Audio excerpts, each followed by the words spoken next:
Fenêtre sur l'emploi pour parler des seniors. Alors, on n'a jamais autant parlé des seniors, du taux d'emploi. Les entreprises ouvrent grand leurs bras. Et quand on regarde l'étude, Éric Gras, je suis ravi de vous accueillir. Vous êtes spécialiste du marché de l'emploi chez Indeed.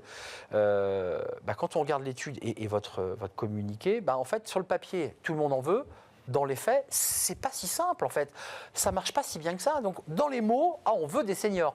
Dans les faits, on ne les prend pas forcément. Comment vous l'expliquez, qui sont des chiffres tous les Français disent oui, il faut des seniors dans la boîte. Mais en fait, ça ne marche pas. C'est compliqué parce qu'il y a encore beaucoup d'a priori. Donc je rappelle que les deux publics les plus discriminés sur le marché de l'emploi en France sont les jeunes de moins de 25 ans et les seniors. Et pour des raisons totalement opposées et diverses. Et notamment sur les seniors, c'est l'image qu'un senior, ça va tomber malade, que c'est trop cher, que c'est pas maniable. Vous parliez d'IA avant, que c'est réfractaire aux nouvelles technologies, alors qu'un senior de notre génération, Arnaud, a connu... on a plus de 45. Voilà, plus de 45. A connu l'arrivée d'Internet, l'arrivée des téléphones portables, enfin des révolutions technologiques, on en a connu un certain nombre. C'est vrai. Donc voilà, donc il y a beaucoup d'a priori sur lesquels il faut lutter. Deux chiffres, 80%, c'est la proportion de salariés, ça c'est votre étude, qui aimerait avoir plus de collègues seniors dans l'entreprise, ça c'est le monde merveilleux. Oui. Et 68% de la proportion de salariés français qui pensent que les recruteurs discriminent les candidats de plus de 45. On a des recruteurs qui nous regardent, des RH, ils sont très nombreux. Quand on leur dit vous discriminez, ils disent non, pas du tout, on fait tout bien. Et pourtant, les chiffres montrent qu'ils ont du mal à entrer dans l'entreprise. Qu'est-ce qui se passe? C'est le niveau de salaire, c'est des a priori, c'est des biais. Qu'est-ce qui se passe? Alors, il y a beaucoup de biais. Déjà, on recrute souvent des gens qui nous ressemblent ou on a des habitudes. Donc, dans certains secteurs d'activité, on a l'habitude de recruter des jeunes, par exemple. Secteur du conseil. Sur certains métiers, on recrute systématiquement des jeunes qui sortent de l'école.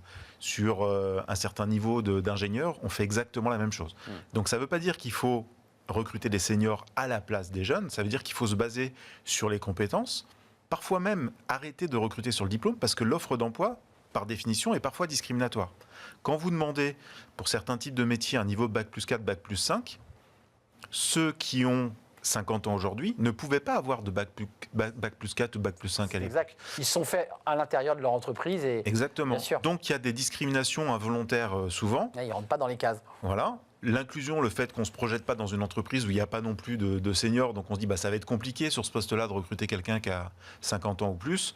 Donc oui, il y a plein de biais, beaucoup de biais inconscients, même si la volonté est là.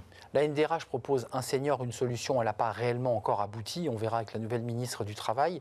En revanche, il y a deux types de seniors. Il y a le senior qui veut bouger d'une entreprise à une autre, mais il y a surtout le senior qui a perdu son emploi et qui va avoir plus de mal que les autres à retrouver un job. C'est bien ça la question. Oui, alors ce qu'on dit dans l'étude, c'est que justement la seniorité dans l'emploi, avec une forme de discrimination, s'établit dès l'âge de 45-50 ans. Effrayant. Et c'est ce qu'on voit, c'est que beaucoup de seniors de cet âge-là ont envie de changer, ont encore envie d'apprendre, de changer de secteur d'activité, de métier, ou juste garder le même métier mais changer d'entreprise.